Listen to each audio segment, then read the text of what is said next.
what they've done is they've managed to stay rich while the rest of America is suffering. And it's gross. It's irresponsible. So that's why I've proposed, and I will put in, as soon as I'm elected, I will put in a bill that I call the SIT Act, and I call it the Stop Insider Trading Act. Hi, everybody. This is Vincent Shkreli from the Daily Caller News Foundation. I'm sitting with candidate for Virginia Senate, Mr. Daniel Gade. Daniel Gade, how are you? I'm great. Thanks for having me on. Appreciate it, Vincent. Well, thank you for joining us. So North Carolina Senator Richard Burr pulled out of the stock market between 600,000 and 1.7 million. Dianne Feinstein is heard to have taken about 6 million out.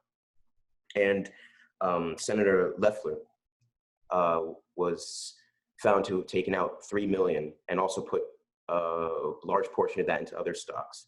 And they were caught doing so with non-public information. Now, you're proposing a bill called the SIT Act. Can you explain to us the SIT Act and how that will change Washington? Yeah, sure, Vincent. I'm Daniel Gade. I'm a candidate for United States Senate here in Virginia, and I'm running against a guy named Mark Warner, who has been in the Senate too long. He's become a swamp creature like the rest of these swamp creatures. But here's what swamp creatures do: they oftentimes they come to Washington poor and they leave rich, and the way they do that is they trade on non-public information. So what happened in this case, or what appears to have happened in this case, is that in a briefing on around the 29th of January, all the senators got a clear picture of what was going on with respect to what was coming down the road with the coronavirus. And several of them went out and immediately sold a bunch of stock based on that information that they had that we didn't. And the point here is that what they've done is they've managed to stay rich while the rest of America is suffering. And it's gross. It's irresponsible. So that's why I've proposed, and I will put in, as soon as I'm elected, I will put in a bill that I call the SIT Act, and I call it the Stop Insider Trading Act. And its purpose is one thing.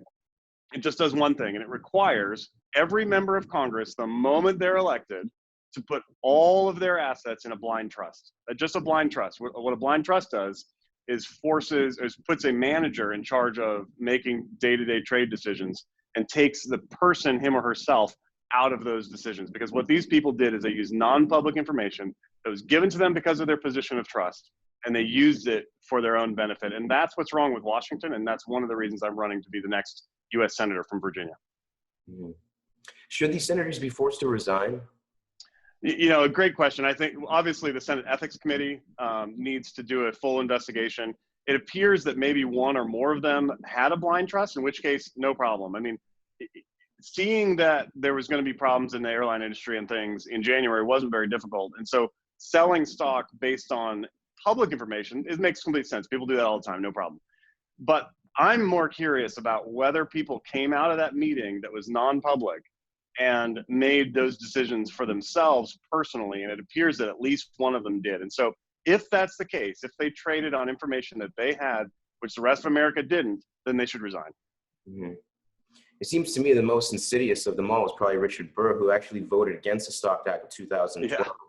So, I mean, it's completely obvious what he was doing. He knew exactly what he was doing. So, should he remain as an exemplar of what you expect of what you're pushing for on the SIT bill? Yeah, so what you're referring to is something called the Stock Act, which was passed in 2012, which requires certain financial disclosures to be filed whenever a senator or member of Congress or their staffs do certain kinds of financial transactions. And it was a good idea at the time. It made a lot of sense. And it passed with, I think, 3 negative votes. And one of them was Richard Burr, who is quoted as calling it ridiculous. So here's what we know now. 8 years later, what we see is that apparently the reason he thought it was ridiculous then is because he knew that he could continue to milk the public system, milk that information for cash value. And that's disgusting. So it's clear that we need an extension of the Stock Act. I've called my proposal the SIT Act, Stop Insider Trading. And it's part of cleaning up Washington. We need term limits, of course. We need to ban insider trading. We need lobbying reform. There's a bunch of things we need to do. But when the president talks about draining the swamp, specifically what he's talking about is something like stopping insider trading, which is why I proposed the SIT Act. Mm-hmm.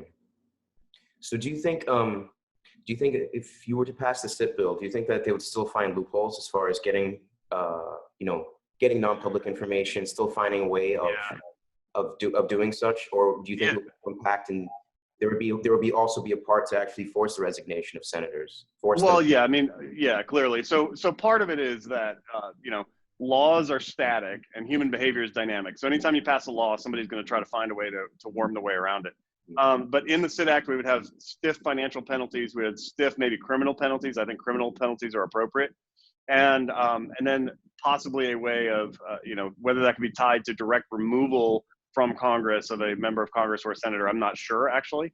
But clearly it would have to have teeth, or else people are going to find their way around it. But more importantly, here's what it would do. It would send a loud and clear signal to Washington, which is long overdue. It would send a loud and clear signal to Washington that we in Washington are responsible for the same or higher, actually higher levels of public trust than our regular citizens. So, you know, leadership, ethical leadership is desperately needed in Washington, and SIT Act is going to help them do the right thing. It makes it clear to them what the right thing to do is. Mm-hmm. Can you explain to us the key significant motives of the SIT Act, exactly what it's going to entail, and what you look forward to see from it? Yeah, absolutely. I mean, of course, the bill language and all the bill language isn't written yet, and that's something that occurs later. But here's the principle. The principle is that senators and members of Congress are all the time getting classified information, or they're getting non-public information, or they're just subject to they have a higher level of formal information that that regular citizens don't get unless they're the sort of people who sit around and watch C-SPAN all day. And even then, not all the information is curated for them the way it's curated for a senator or member of Congress.